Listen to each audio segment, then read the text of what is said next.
Welcome back to another episode of the Cropcast. This is your host, Sean, and joining me today, and like I say this every episode, special guests today, Dr. Mulvaney and Dr. Kahn, from both guys from the University of Illinois. You guys are, listeners, whether or not you realize it at this moment, you will understand it as they get to talking. These are the guys that published the potassium paradox. And Dr. Mulvaney does a lot of work also in nitrogen. And I wanted to have them come on and join us today and talk about nitrogen management, from their findings. And then we'll dive a little bit into that potassium paradox that it's almost a sacred text in the soil fertility space, depending on which side of the soil fertility space you fall on. If you're a fertilizer salesman, maybe not so sacred, but for those of us that are trying to be more efficient and do more with the dollars that we have to spend, it's a document. It's an article that really changed the way we look at a lot of things. So gentlemen, thank you for joining me today. And I'm going to turn the floor over to them. These guys are going to present a little bit. They're going to talk about some of their research, and then we'll have some discussion kind of towards the end. So a little different format than maybe what we usually do. But I think this will be really great information. I'm excited to hear it. So, gentlemen, the show is yours. Thank you, Sean. And we're glad to be with you today. And we hope that our messages will be of interest to your viewers. So this first message focuses on nitrogen. We have a title here that calls it Nitrogen Management Begins with the Soil. And we're going to share with you some of the things that Saeed and I have learned over the years that's very different from the things we were taught in the textbooks. So here we go. And I start off here with a quote from Will Rogers. I have the quote because it's so appropriate for soil fertility. And the quote says, "It isn't what we don't know that gives us trouble. It's what we know that ain't so." And boy, is that ever true. For Saeed and me, our first challenge was trying to unlearn the things that weren't true. And it took a few years to do that. We're going to take on a few questions in this presentation regarding nitrogen. And the first one of those is to ask, what is the main source for crop nitrogen uptake? One of the ways to get at that is to use isotopically labeled fertilizer. And we've done a lot of this kind of work in our lab over the years. It's based on applying a fertilizer that's enriched in the heavy isotope nitrogen-15. Then you let the crop grow and go through the growing season. And at the end of the season, when you harvest the plant material, you can analyze it and determine how much of the N in that plant came from the fertilizer that was labeled and how much came from the soil that was unlabeled. So you can differentiate the two sources, and that's the value of using N15. So I have a couple of data sets here to depict what is the main source of N. This first figure that I'm showing is plotting the uptake by corn for an international study that was done in the mid-60s and published in 1970. This was quite early in the course of field studies using N15. And back then, there were some major challenges for this kind of isotopic work. And they could only apply a limited rate in this study of 89 pounds of N per acre. They were growing corn. And my figure here is plotting the uptake of soil nitrogen. And for each of the sites they worked at, I'm also showing the uptake of fertilizer nitrogen. And for all sites except one, the nitrogen in the crop came mainly from the soil at the end of the growing season. Now, the exception was a site in Romania where they had weather problems. So the soil wasn't working quite so well there, and the plant took up more fertilizer. Otherwise, the soil was the dominant source. Now, you might think that with only 89 pounds of N per acre, and this was in the form of ammonium sulfate. You might think with that low rate, well, that's not too surprising. You're not putting much on the fertilizer, so the soil is picking up the difference. But let's go to a more relevant data set from a study we did with Cropsmith at Farmer City. This time we're looking at side dressing. Our total N rate is 200 pounds per acre. We're applying UAN as 28%. And we're looking for 6 sites, again, plotting the uptake by corn and differentiating soil from fertilizer. This is at the end of the growing season when we harvested. And in every case, the soil outstripped the fertilizer. In every case. And you know what's interesting? Because the difference between soil and fertilizer was greatest for a site here that was on a soil series named Sable. It was over 5 times greater uptake of soil N than fertilizer N for that site. And the site with the lowest soil N uptake was the poorest site that we studied. The series was Birkbeck. It's a timber soil. And there, the soil was only a little bit higher than the fertilizer. So there's a clue that soils differ. Now let's go to another set of data. This comes from a long-term nitrogen rate study over at Monmouth in Western Illinois. We're looking here in the slide at a plot of N uptake versus N applied. And we're seeing, again, with the use of N15, that we can differentiate soil from fertilizer. And if we look at the plot for the fertilizer, well, we have different N rates going from 0 to 240 pounds per acre. We have a straight line. The more fertilizer we applied, the more that ended up in the crop. Well, that's not exactly rocket science, but the important finding here is to compare fertilizer and soil. And in every N rate that we used, the soil was higher than the fertilizer in terms of how much it supplied. And in fact, at the highest rate of 240 pounds, we were applying more N as fertilizer than the crop took up. And still, the soil was the dominant source of N. Why would that be? Well, here we have a simple figure I'm plotting.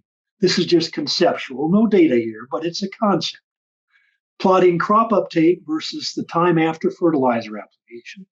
Why does that soil dominate the N uptake? It's because the soil keeps on giving throughout the growing season. But the fertilizer, well, we're normally not going to apply fertilizer every day. So we put it on and it drains away over time through losses in crop uptake and microbial uptake. And so over time, the fertilizer dies away and the soil becomes the dominant source. The longer you go in the growing season, the more dominant the soil is. That's the reason. Let's take on a brief consideration of my second question here, and that is, how does soil N become available for crop uptake? So we just said it's the dominant source in almost every case. How does it become available? Well, we're not going to go into this in great detail, but I do want to give you just a little summary. And on this slide here, I'm showing a diagram of the microbes in soil that play a part in making soil nitrogen available to the plant. And I have a quote here coming from an introductory soils book that I like to show. Let me just briefly read the quote. If our bodies were small enough to enter the tiny passages in the soil, we would discover a world populated by a wild array of creatures, all fiercely competing for every leaf, root, fecal pellet, and dead body that reaches the soil. We'd also find predators of all kinds lurking in the dark, some with fearsome jaws to snatch unwary victims, others whose jelly-like bodies simply engulf and digest their prey. Paints quite a strong picture. Kind of sounds to me like Washington, D.C. when I think about that quote. but it's a fiercely competitive, dynamic environment. And the microbes that live there are the ones that run the nitrogen cycle. And here we have a diagram with another figure. It comes from a publication I discovered in Georgia. Does a great job of depicting the key players in this process, which include the bacteria, the actinomycetes, and the fungi. They're the ones that run the soil nitrogen cycle. And the illustration I have here is depicting them as a bunch of gang members. One of them has a Tommy gun and another one has sharp teeth. And they know their business. And their business is to dispose of waste. They break down the residues from crops or animals, and they recycle the nutrients.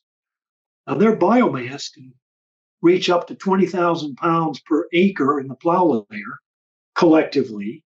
And you might equate that to maybe 15 cows per acre represented by these microbes.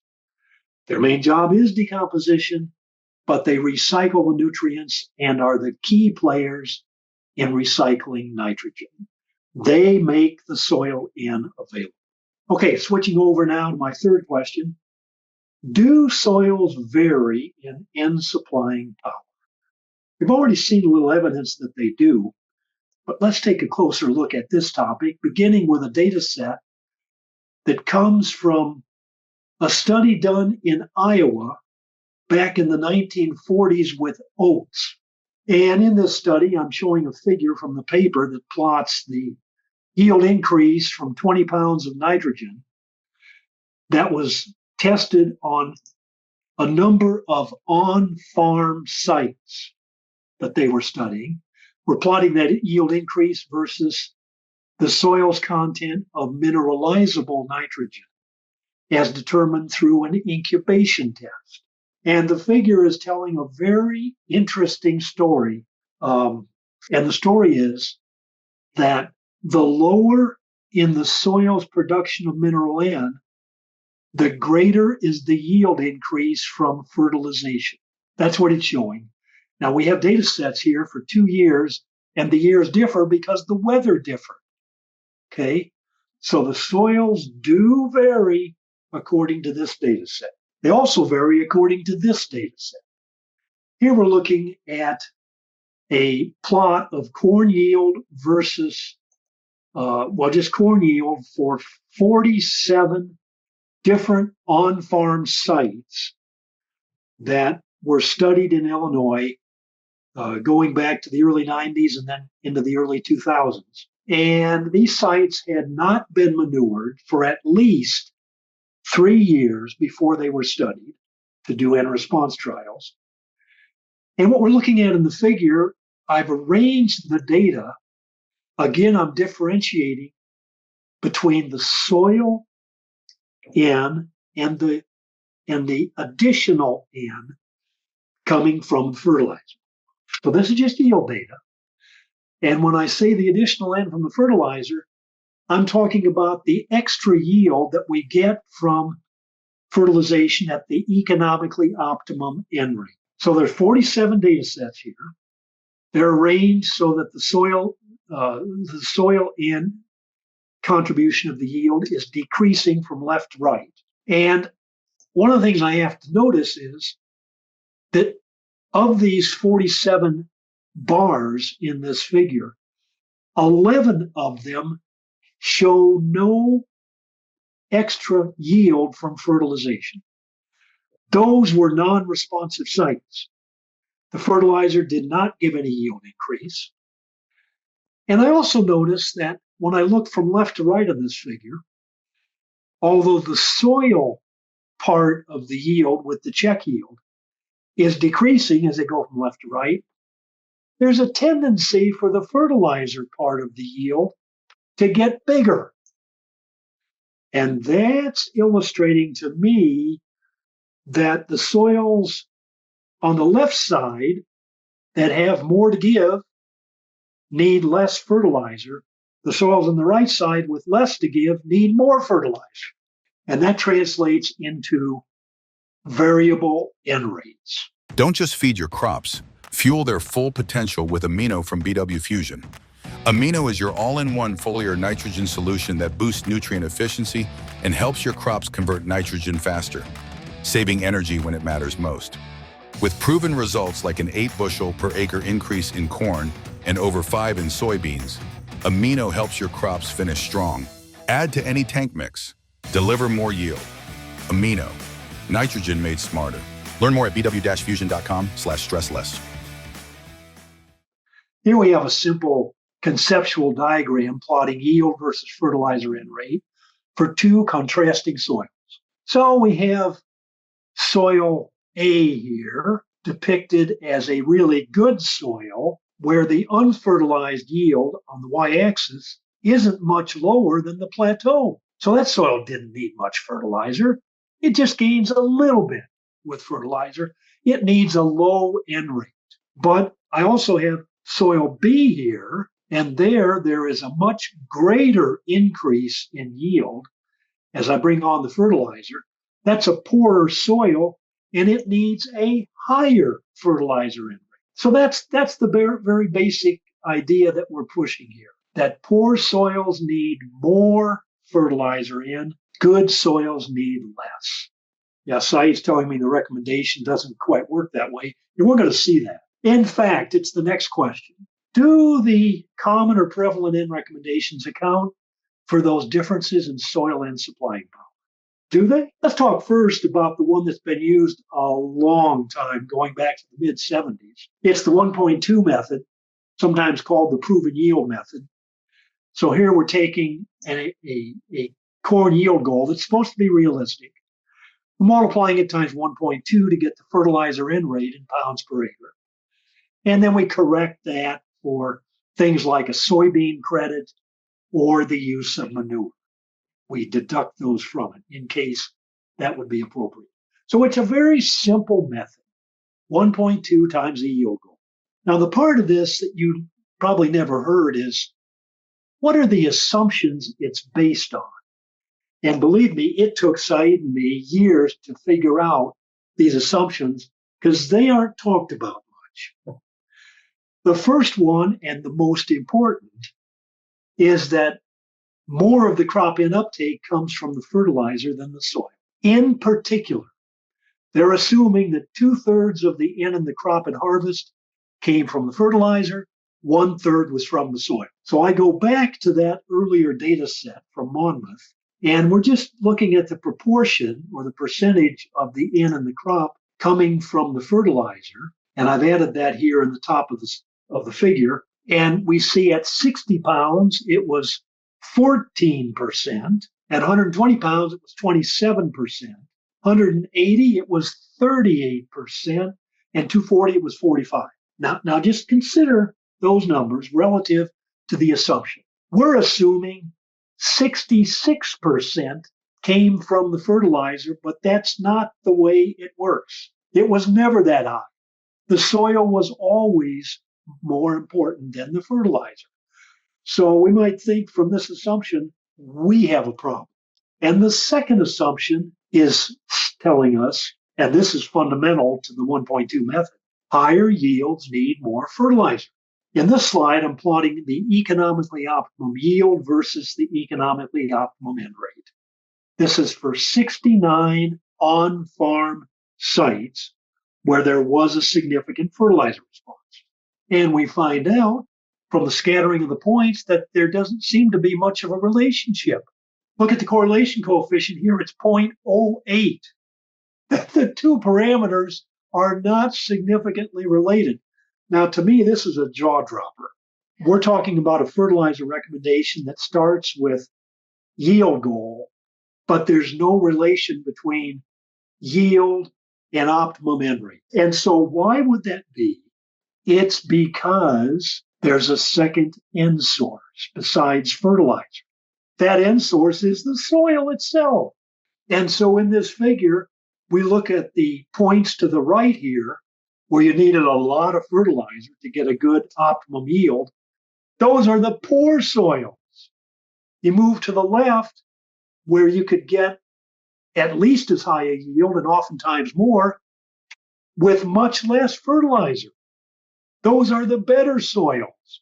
The soils differed, and that had an effect on how much fertilizer was needed. The third assumption, and the last one I'll mention, tells us that fertilizer efficiency is constant for all soils. And here I'm going back to the 1.2 parameter. This is kind of a reverse measure of efficiency. So the lower that number, the less fertilizer I need to get an extra bushel of corn. So lower is better. So what do we see in the data set? Again, this is for 69 responsive sites that were done at on-farm trials. And I look at the points, and I don't seem to see a flat line. Doesn't seem to be constant. No, it kind of dies away as we go from left to right, like an asymptotic curve. Yeah, so there are some soils that come pretty close to 1.2, and one of those is the one on the farthest right in the figure. It's Bloomfield sand. Now, that's a 1.2 soil that doesn't have much to give. But we move back to the left, and the points rise up well above 1.2. In fact, we're heading for 10 pounds of N to get an extra bushel, and that's because those soils are better, they give more N, and the crop has less need for fertilizer. So the soils aren't the same, and the fertilizer efficiency is not the same. So we just talked about three assumptions. They're all bogus. So probably you can't expect too much in the way of accurate recommendations. And this figure confirms it. We've taken the data with yield response trials, 102 of these, and these come from on-farm sites, and we're plotting the percentage of occurrence out of the 102 sites versus the error in the N rate recommendation with the 1.2 method. And how do we know that error? We're comparing it to the yield data in the response trial. The crop tells the truth, unlike people sometimes. And so here we are. We come to the sites that got the right fertilizer rate to within 20 pounds per acre. That was about 20% of the total. There were some sites that were under-fertilized by the proven yield method, but the prevailing trend is clearly depicted that we put on too much fertilizer and were above what we should have been. And some of these were well above. They were over-fertilized. And that comes because we've undervalued the soil. We said that the soil only gave a third of the N in the crop. That's not the case. Soil was the dominant source. So we normally over-fertilize. And if we average for all these 102 sites, the average recommendation was 138 pounds. But for the actual optimum coming from crop yield, it was only 80 pounds. So on average, we over-fertilize by about 60 pounds per acre. Okay, moving on to my fifth and final question. Is there any way to factor in the soil? Okay, can we do better? Well, the old classical way of accounting for the soil was to do incubations. And there's still people who push this system. So you take soil samples, you incubate them under aerobic or anaerobic conditions. You measure the production of mineral N as ammonium or nitrate, and you end up with an estimate of what the soil can give. The problems. And by the way, this method of estimating availability goes back into the 19th century. This is not new, but the problems have always been that it's an incubation. It takes time. And normally farmers need to know what they need to know for fertilizer recommendations soon. They need numbers now so they can apply the fertilizer and get on with the growing season. But this system takes at least 1 and oftentimes 2 weeks to get the number. It's not going to work. And then secondly, we're incubating these soils under static conditions that are not in the field. It's not realistic. And weather conditions do affect mineralization. Now we come to chemical indexing. And here I just start by saying that there have been lots of chemical soil N tests that have been proposed over the years. Most of them have never gone beyond the laboratory. They have no predictive value. They have not been used to make a recommendation. But I show on this slide an interesting exception that was published back in 1960 from England by a guy named Cornfield. And in this figure I'm showing, he's plotting the nitrogen mineralized by incubation versus the amount of N that was released with his soil N test that used sodium hydroxide. And he's getting a pretty good relationship, good correlation. And it looks like this chemical N test could predict mineralization. But he had a problem. And the problem was that his diffusion container was not up to the job. He was using essentially a modification of a petri dish. It doesn't have much volume.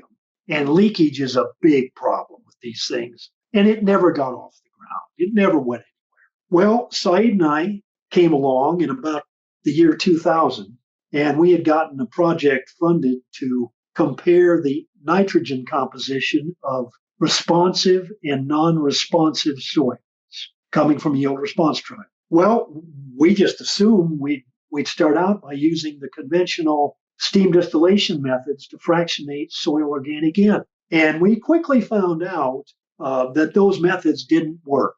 It came as a surprise to me because I'd worked with the well-known people who had developed those methods. And that was quite an interesting revelation. So once we found out we could not recover standards, Saeed and I set to work developing simple mason jar diffusion methods to replace those conventional methods. And these methods, it took us a year to develop these, and they are able to estimate 4 fractions, total hydrolyzable N, hydrolyzable ammonium N, amino acid N, and amino sugar. And by the way, when I say hydrolyzable, what that means is that we are heating the soil for 12 hours with a fairly stiff treatment of hydrochloric acid. Okay, that's the hydrolyzable part. Well, Saeed had done some preliminary work with those conventional methods to compare responsive and non-responsive soils. And lo and behold, he found no differences.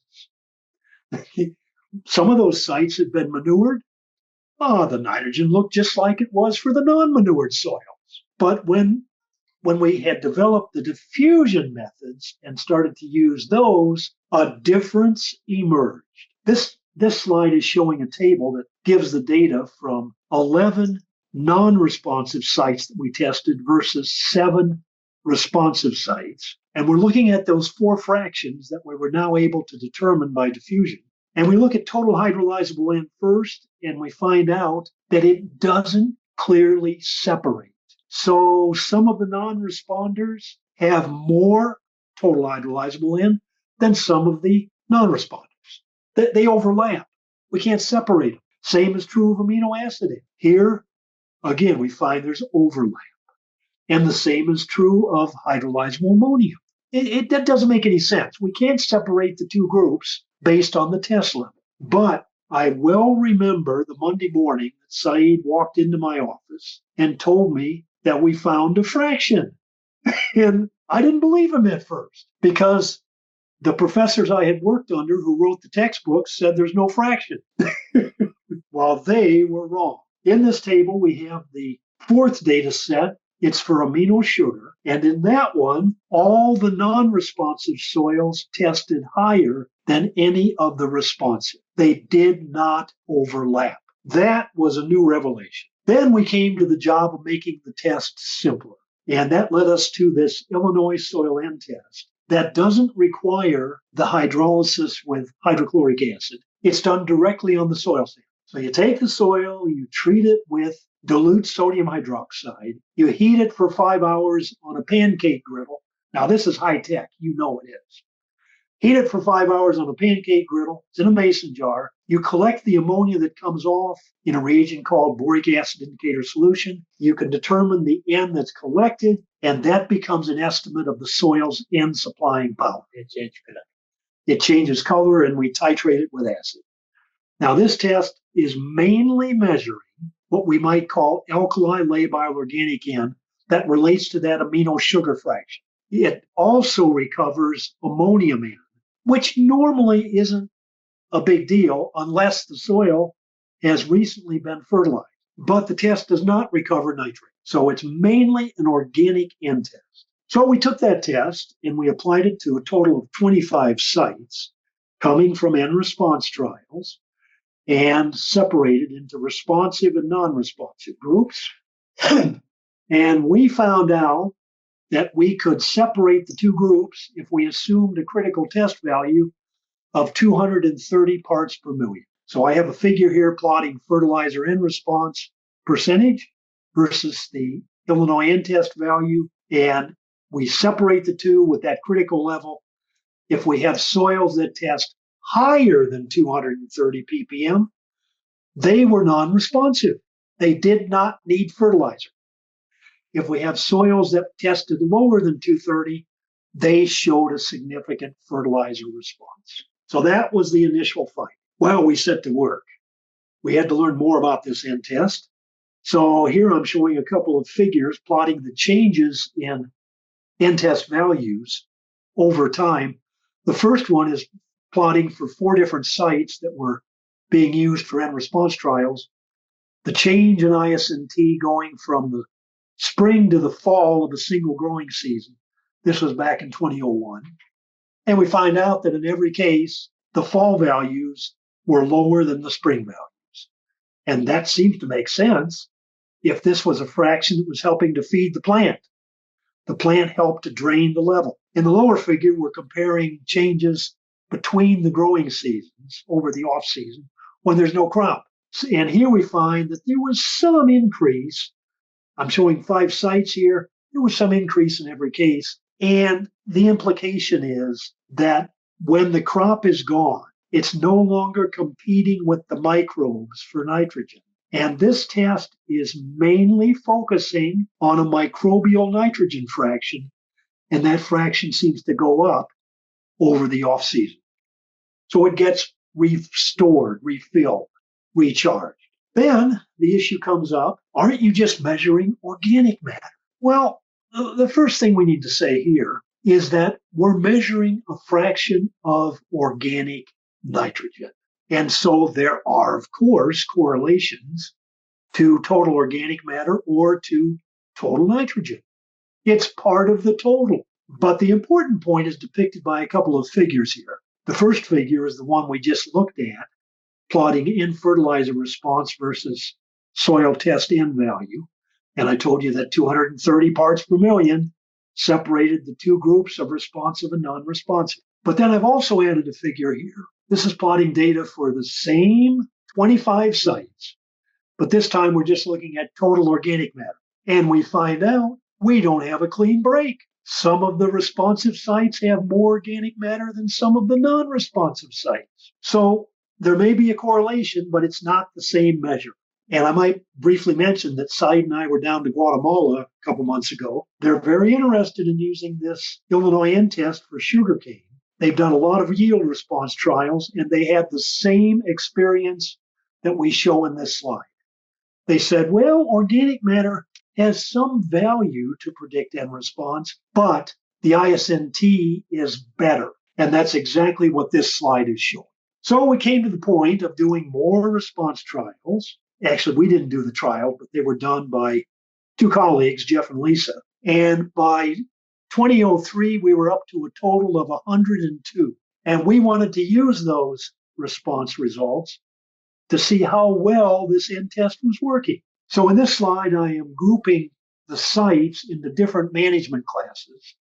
Manured within 1 year, continuous corn, corn after soybean, corn after alfalfa, corn after wheat. And I grade them into 33 that showed no significant fertilizer response and 69 that did. And for the upper 33 that were non-responsive, we compare the predicted lack of response by the ISNT to the actual crop yield that determines the truth. And we find out there's pretty good agreement. We only missed 2 of those sites out of 33 in predicting that it did not need N. And those 2 sites had problems with spatial variability. But for the 69 sites that were responsive, we correctly predicted 50 out of the 69. We missed 19. So there were 19 sites there that tested above 230 parts per million but they still needed fertilizer in. That's the key crux. And that's where we had to put our focus. And I had to learn about soil testing. You see, I had the ridiculous idea that one size fits all for soil testing. It cannot work that way, especially with the most active nutrient there is, nitrogen. Management has to affect the critical range. We couldn't just assume 230 parts per million for all sites for all years. It doesn't work that way. We discovered in our data for those 19 sites that were missed that there's an upward shift in calibration. And when I say upward shift, I mean that it takes a higher ISNT value to make a site non-responsive. And those shifts occurred with some of those 19 sites where there was low pH. pH is down around 5 or even lower. So there, the microbes were not happy. They weren't working very well, and they weren't mineralizing, despite the fact that they had a good reserve supply. Second set of sites in the 19 had low levels of subsoil fertility. So we sampled down to 24 inches in this work. And for these low fertility sites, we were finding a big drop off between the surface 12 inches and the second 12 inches. And what that does is tell you that the crop is putting more pressure on the surface soil that we're testing for those low subsoil fertilities, and it shifts the calibration. It takes a higher ISNT to make the site non-responsive. And then there was another set of conditions. Here we denote with a figure coming from North Carolina State. They started using the ISNT, and they found out that the calibration depends upon drainage. And there the point is denitrification or nitrate loss. So they have a figure here plotting the economically optimum N rate versus the ISNT value. And they found out they had to have two separate lines to depict the relationship. And the point is that with poorly drained soils versus well-drained soils, the poorly drained soils took a higher ISNT level to get the same economically optimum N rate. The soil was giving less in because more was being lost before it got to the plant. So drainage is another factor that affects the interpretive value of the ISNT. And then we come to carbon and residues. That has to matter because nitrogen and carbon are inextricably linked. All living forms, like humans, need both carbon and nitrogen. And so do most microbes. So we found out there had to be a shift depending upon the input of residue carbon. And the first one to bring this to light was Corinne Ketterings in New York State. At Cornell, we're plotting a figure of hers here with ISNT and organic matter. This was from on-farm trials where they were working with dairy farmers. And they found out that there was a relationship between the two, so that with a higher organic matter or organic carbon level, it took a higher ISNT to become non-responsive. The two are linked. It depends on previous cropping and weather conditions. So if you have a year with really good yields and lots of residue, you're asking for more carbon tie-up that's going to reduce plant availability, and it shifts the calibration upward. The two are linked. And then Saeed made a point. Well, he was the first one to discover this relationship. We should have known it. It has to do with the fact that plant population is a factor that shifts that test interpretation. And he made the point, if I have a pizza party and I invite 20 people and 40 show up, I'm going to need more food. It's that simple. The same is true of planting rate.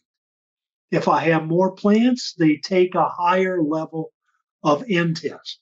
And we depicted in this slide with a plot of yield response at 3 population levels, coming from a study my dad did at DeKalb in 1966.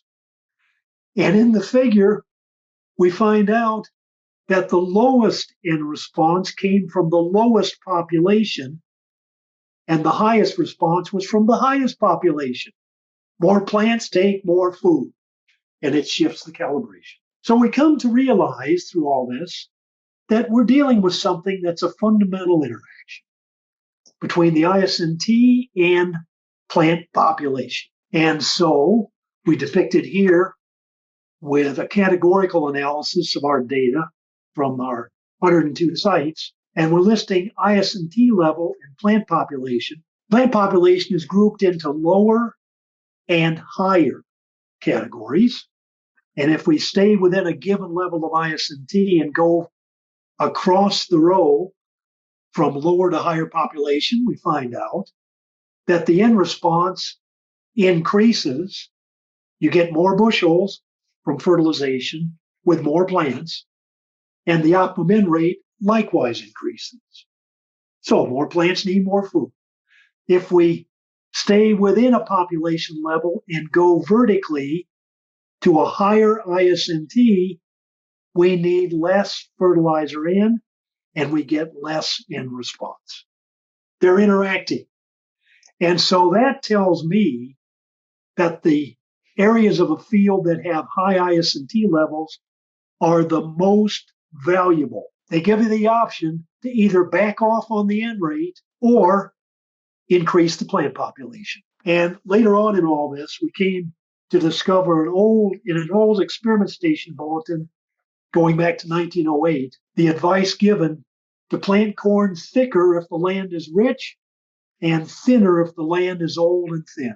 It's the same thing that's depicted by this interaction, but now we have a test that can give us a number to identify areas of the field. Now, there have been pitfalls along the way, and I depict one of those with this slide. It's showing us the relationship between economically optimum N rate and ISNT level. For a lot of sites, in extension studies that were done in 6 states between Nebraska and Michigan. And there's a pretty fair scatter of points here. But you know, the interesting thing is that despite the scatter, the coefficient of correlation was highly significant, even despite the variation in the range. But that wasn't talked about in the paper. Instead, they focused on the deficiencies of the test. Now, here I want to make the point that if you're going from Nebraska to Michigan, I bet there's a difference in weather conditions and a difference in soil moisture and temperature that would affect microbial activities. So there you have the effect of lumping all the data together. You need some differentiation on climate. Soil sampling was compromised as to depth or timing. In some studies, the yield and ISNT data came from different areas. What a dandy that is. And then they combine the data like done in this figure among climates, crop rotations, planting rates, and residue management. So again, you've got interacting factors that have to be considered. And then there were misconceptions like the claim by some that the ISNT measures a constant fraction of total soil in. Well, it doesn't. We depict it here with a table coming from some of those studies. And the table shows that there's quite a bit of range in the proportion of ISNT to total soil in. Here's studies done in Illinois, Michigan, and Minnesota. It goes from about 10% to 20%. It doubles. Iowa the same way, Virginia similar, and Wisconsin not quite as much. So no, it's not a constant fraction of total in. Well, one of the people we worked with on this was Tim Smith at Cropsmith. And in fact, I met Tim back in 2001 when he'd gotten the job of being in charge of the variable rate program for Piatt County FS. And then he discovered that there was no basis for varying the rates. And he heard of the Illinois N test, and he got an interest in it. He started his own company that continues today called Cropsmith. And one of the things they do is variable rate N based on the Illinois N test.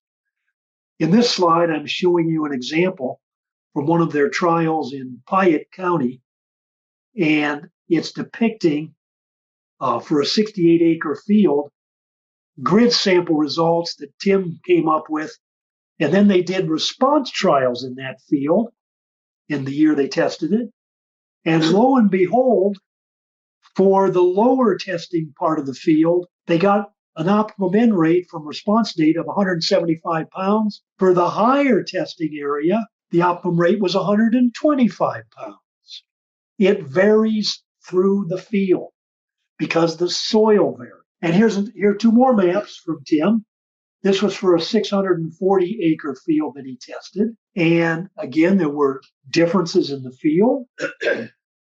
And on the south end, the test values tended to be lower, and so the applied N rate was higher.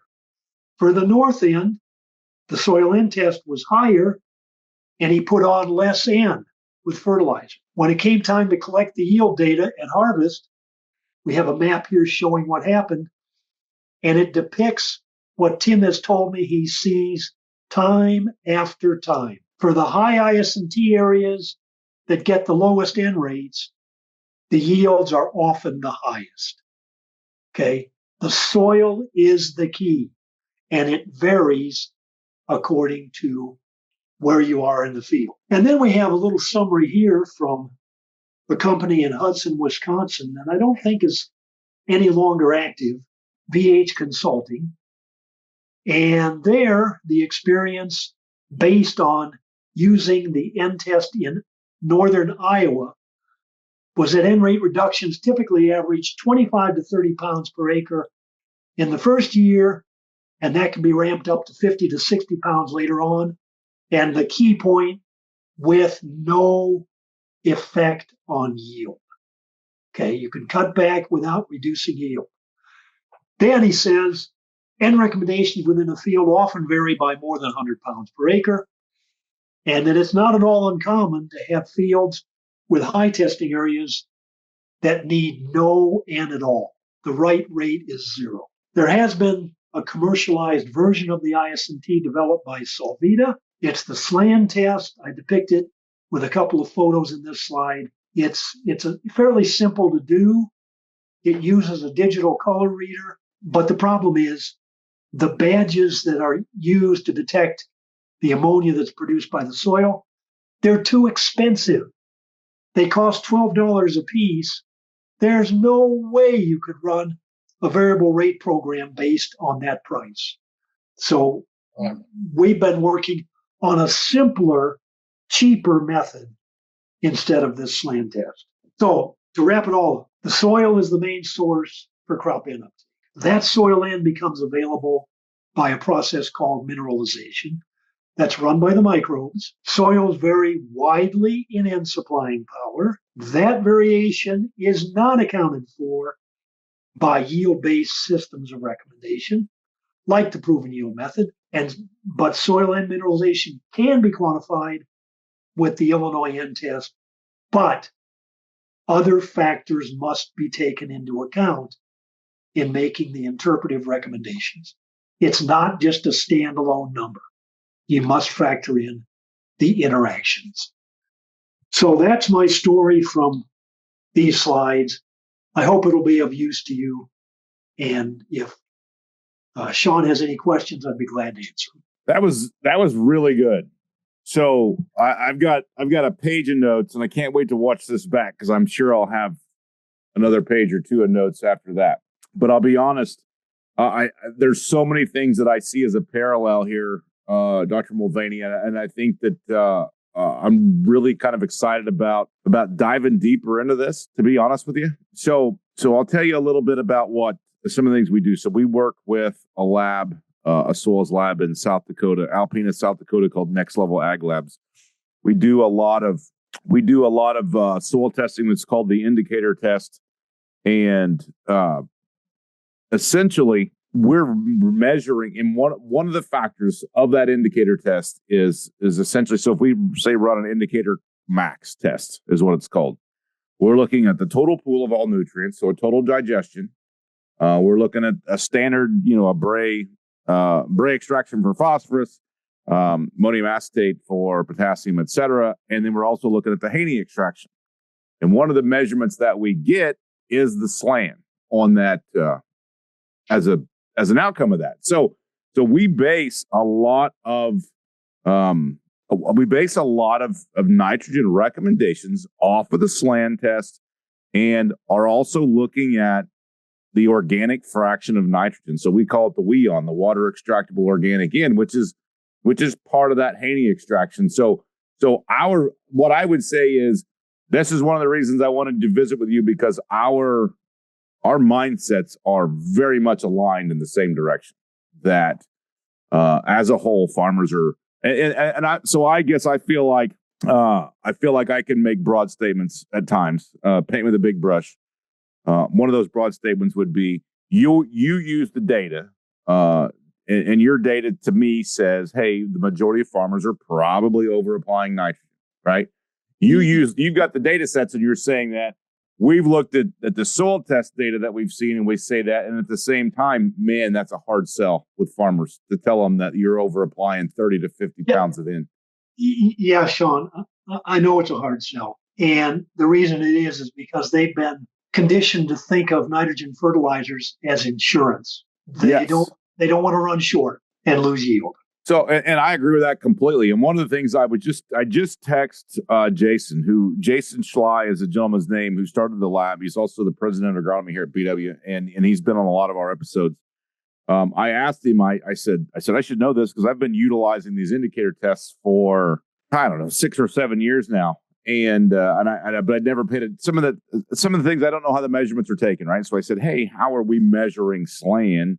And he sent me a voice message back, which I can't listen to because I'm visiting with you. But essentially, he says, we used to use the paddles, but he says they don't feel like they show as much range as the color metric that they're using. So they're using a color metric measuring test. He said it was developed out of Arkansas. So maybe you might be familiar with that, but it's a way of trying to capture. It's fascinating that's what we're capturing, is something similar to what you're doing. But to take it a step further, the thing that gets me excited is I think your data is phenomenal.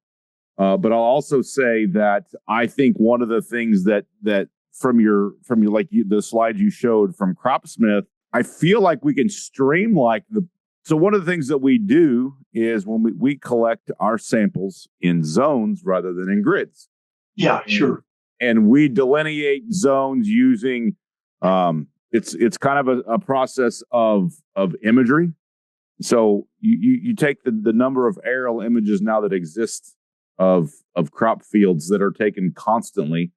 You can find those color differences in those farms very well and to a very, very high resolution. And now with the ability of things like LiDAR, where you can take in the elevation and run a topography layer on that, you start to understand water holding capacity, water movement, water flow. I think with our zone system and utilizing, basically we are trying to do exactly what you're doing. And I think the zones delineate it to make it where it's so much easier to get good data for what you're doing. That's an excellent point, Sean. And advances in sampling and using zones rather than grids, we're all for it. We need to be smart about the sampling, and we'll end up with better data and better recommendations. That's great. That's 1,000% kind of the mission. Is it's not about the quantity of data points that you have. You can have exponentially more grid sample data points in a field than you would from a zone. I'm going to send in, let's say it's a 100-acre field, I'm going to send in 5 samples that are a homogeneous zone from those zone delineation. And it's not about the quantity of data, it's the quality of the data that you collect, delineating those zones. Yes, we agree. And I think it's interesting because one of the things I've said this, you could go back if you so chose to listen to every episode or listen to people when I talk at meetings, I say this a lot. We think about this 1.2 pounds of N per bushel, or it takes 200 pounds of N to raise 200 bushel corn, whatever that line is, but it doesn't. Because, and I challenge everybody, I said, take a take up every field or every block of fields or something and leave a no nitrogen strip in that field and harvest that. I said, I promise you that if it's a better field, exactly what you talked about, that some of those areas will still be very, very productive without any nitrogen. I said, so realistically, that 200 pounds of N you applied, it's probably like it took 200 pounds of N to grow the next 50 or the next 30 or the next 20.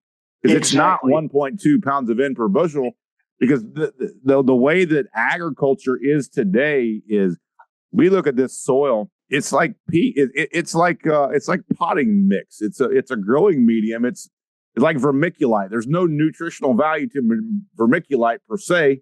It's the way we treat our soil and we apply everything else. And it's quite the opposite. If you feed the soil feeds the plant, rather than if you look at it as it's just a way to hold the roots together and absorb some moisture. I always discuss with the farmers that, if productive soil get more nitrogen based on 1.2. The more you protect the soil, the more nitrogen you get. So that means that that person get more food as compared to the people who is dying from the food, take up the food. Yeah. Poor soil get less because it yield is less. Yeah. So the point is that the yield-based recommendations like the 1.2 system, they invert reality. Yeah. They have allocated the highest fertilizer in rates to the soils that need less, and they put the low doses on the soils that need more. Yeah. It inverts reality. Well, that was the thing is of the we soil first started working in the precision ag space, which is, I think this is what this nitrogen thing is kind of in the precision ag space because of people started a variable rate. I worked for a company and that was the thing is they were looking at ways for farmers to more easily write, like say a variable rate planting prescription or a variable rate nitrogen prescription. And they did the same thing. If the seeding rate went up, the nitrogen rate went up. But your seeding rates go up in the more productive soils. And I wasn't the only person to ever say this, obviously, because I think the industry has somewhat shifted in this, that it's probably it is the opposite. The more productive the soil there is, the less nitrogen you need. And we were doing it, for a period of time, very much backwards, right? So yes, absolutely. Again, it fits exactly. So let me ask, and I told you before we started that I wanted to, you even mentioned it too, about your reputation somewhat, folks that may not always agree. What you're talking about to me, because, and I highlighted, I've got an orange highlighter here on my paper, unlearn things that aren't true. I say this all the time, guys, that my mission in life has been to continually learn, and my career progression to some extent has followed that mantra that I've got to go somewhere else if I feel like I'm not learning anymore. And that's why kind of what led to me to here.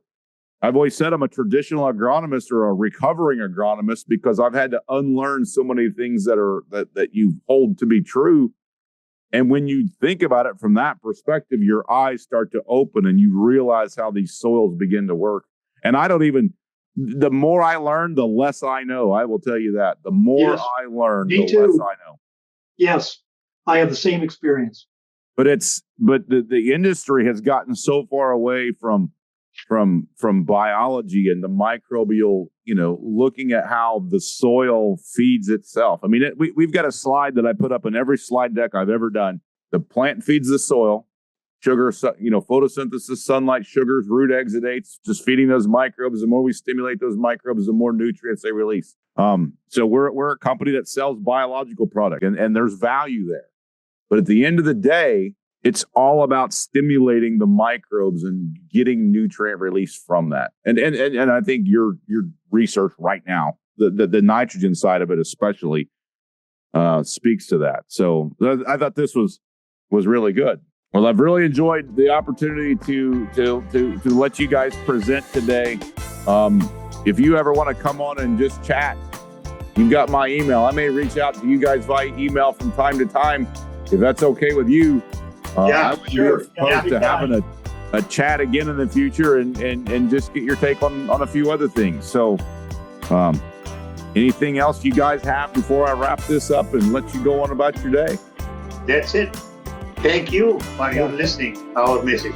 Yeah, thanks for the opportunity to share our message. Well, I appreciate it. You know, a lot of times I got to be honest, guys. I've made jokes. We always kind of, you know, I think it feels like our industry where you start to look at when you're thinking outside the box, when you're looking at soils as you know, from a biological perspective and trying to be more efficient with fertility. You tend to poke fun to some extent at some of the university data that's out there that's kind of against that line of thinking. I've poked fun at the University of Illinois several times for several different things, but I've really enjoyed the conversation from two guys from the University of Illinois who are doing things outside the box and have stood your ground and done a heck of a job continuing that science. So, gentlemen, I appreciate it. I'm going to let you go. Thank you. Thanks for joining me. Thank you very much. Yeah.